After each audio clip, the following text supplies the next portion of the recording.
연중 제6주간 금요일에 보내드리는 오늘의 강론. 부산교구 반여성당 부주임 김준성 대건 안드레아 신부의 강론을 들으시겠습니다.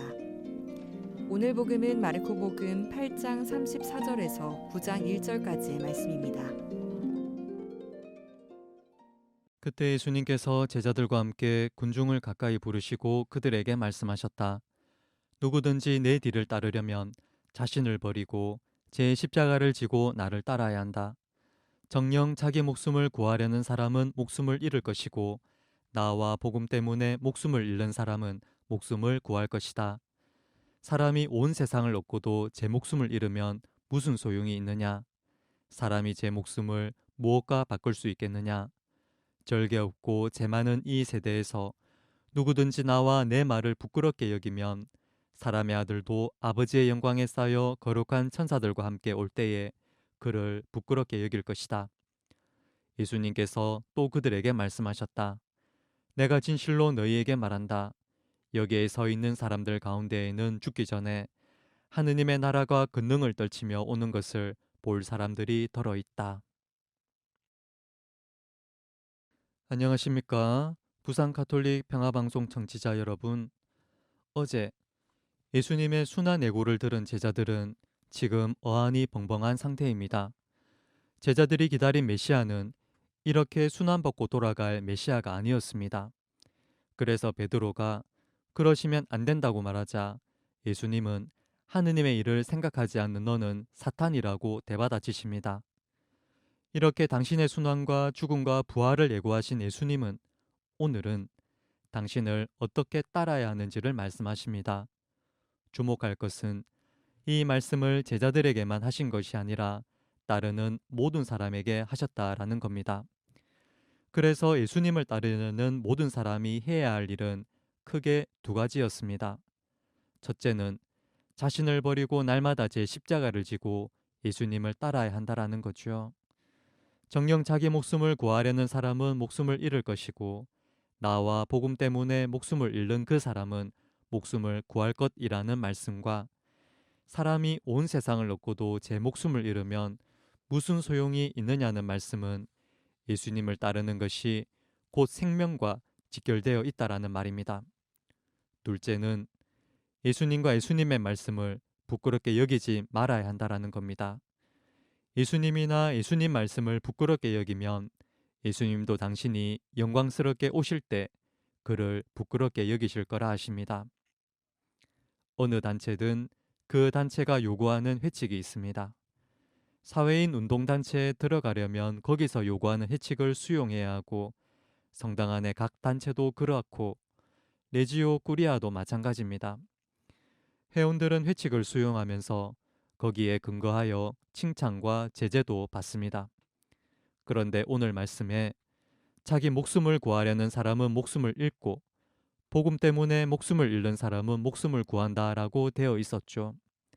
자기 목숨을 구하려고 하는 일은 누구나 하는 보편적인 일이므로 여기서 말하고자 하는 것은 필사의 각오로 내 이익을 내 생명과 같이 여기면서 애쓰는 상태를 말한다 여겨집니다. 그 대척점에 있는 것이 복음을 위해서이죠. 복음을 위해서 내 이익을 희생하고 타인을 위해 봉사하는 사람은 회에서 우수회원으로 상장과 부상을 주면서 칭찬해주는 정도의 보상이 아니라 영원한 생명이 주어진다고 말합니다. 내 이익을 위해 노력해서 얻는 것은 현세에 국한하여 득이 되는 이익이지만 복음을 위해 내 이익을 희생하는 것은 하늘나라에서 영원한 생명을 얻는 비교 자체가 안 되는 이익이 주어진다라는 거죠. 이게 그리스도교의 회칙이었습니다. 이 말은 오늘 독서 야고보서에서 구체화됩니다. 야고보는 이삭을 실제로 바친 아브라함과 이스라엘의 정찰병을 받아준 라합을 예로 들면서 나의 형제 여러분, 누가 믿음이 있다고 말하면서 실천이 없으면 무슨 소용이 있겠습니까? 그러한 믿음이 그 사람을 구원할 수 있겠습니까? 믿음에 실천이 없으면 그러한 믿음은 죽은 것이다 라고 이야기를 하죠. 작년 12월 2일에 제가 있는 반려성당에서는 김장을 했습니다.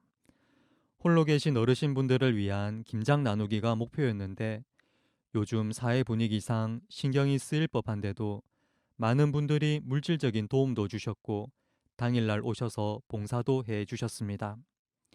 그렇죠. 나만 바라보는 세상이라면 이런 일은 아무 의미가 없습니다. 내 이익이 아닌 곳에 시간과 돈을 쓰는 것은 바보 같은 일입니다. 하지만 하느님 일이라면 말이 달라집니다. 내 영원한 생명을 위한 투자라면 자세가 달라지죠. 누구도 예외 없이 다가올 하느님 앞에 서게 되는 그날, 주님께 말씀드릴 나의 희생과 봉사가 차곡차곡 포인트 쌓듯 쌓아서 그 자리에 간다면 그날이 얼마나 기다려지겠습니까? 그래서 우리는 실천하는 믿음을 가져야 합니다. 신앙과 현실은 투트랙으로 가야 합니다. 신앙만 이야기하면서 너무 이상적으로 나아가거나 반대로 너무 현실적인 이야기만 하는 거 둘 다 모두 경계해야 할 대상입니다. 기대했던 메시아가 아니라서 어안이 벙벙한 제자들에게 오늘 예수님은 실천 사항을 알려주셨습니다.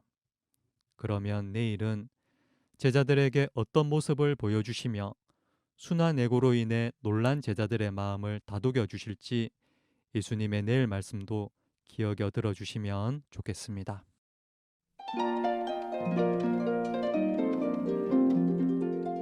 지금까지 부산교구 반야성당 부주임 김준성 대건 안드레아 신부의 강론을 들으셨습니다. 내일도 김준성 신부의 강론이 이어집니다. 오늘의 강론은 공인회계사 임만섭 바오로 형제님과 함께합니다.